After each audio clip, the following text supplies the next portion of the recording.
കിഴക്കൻ ഉക്രൈനിലെ പ്രധാന ലോജിസ്റ്റിക്സ് കേന്ദ്രമായ പൊക്രോവ്സ്ക് പിടിച്ചെടുത്തതായി റഷ്യ. ഇമ്രാൻഖാൻ അനുയായികളുടെ മെഗാ പ്രതിഷേധം. പാകിസ്ഥാൻ റാവൽപിണ്ടിയിൽ ഒത്തുചേരലുകൾ നിരോധിച്ചു. ബംഗ്ലാദേശ് പ്രതിപക്ഷ പാർട്ടിയായ BNP പ്രധാനമന്ത്രി നരേന്ദ്രമോദിക്ക് നന്ദി പറഞ്ഞു. BNP ചെയർപേഴ്സൺ ബീഗം ഖാലിൻ സുഖം പ്രാപിക്കട്ടെ എന്ന പ്രധാനമന്ത്രിയുടെ ആശംസയെ തുടർന്നാണ് നന്ദി അറിയിച്ചത്. മൊബൈൽ ഹാൻഡ്സെറ്റുകളുടെ ആധികാരികത പരിശോധിക്കുന്നതിനായി സഞ്ചാർ സാത്തി ആപ്പ് മൊബൈൽ ഫോണുകളിൽ മുൻകൂട്ടി ഇൻസ്റ്റാൾ ചെയ്യണമെന്ന് സർക്കാർ നിർദ്ദേശം.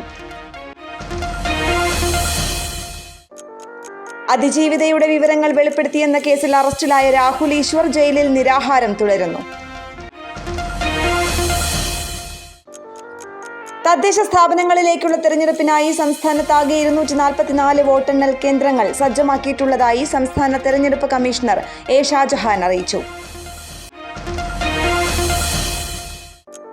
അമീബിക് മസ്തിഷ്ക ജ്വരം സ്ഥിരീകരിച്ചതിനെ തുടർന്ന് ആലപ്പുഴ ജില്ലയിൽ ജാഗ്രതാ നിർദ്ദേശം.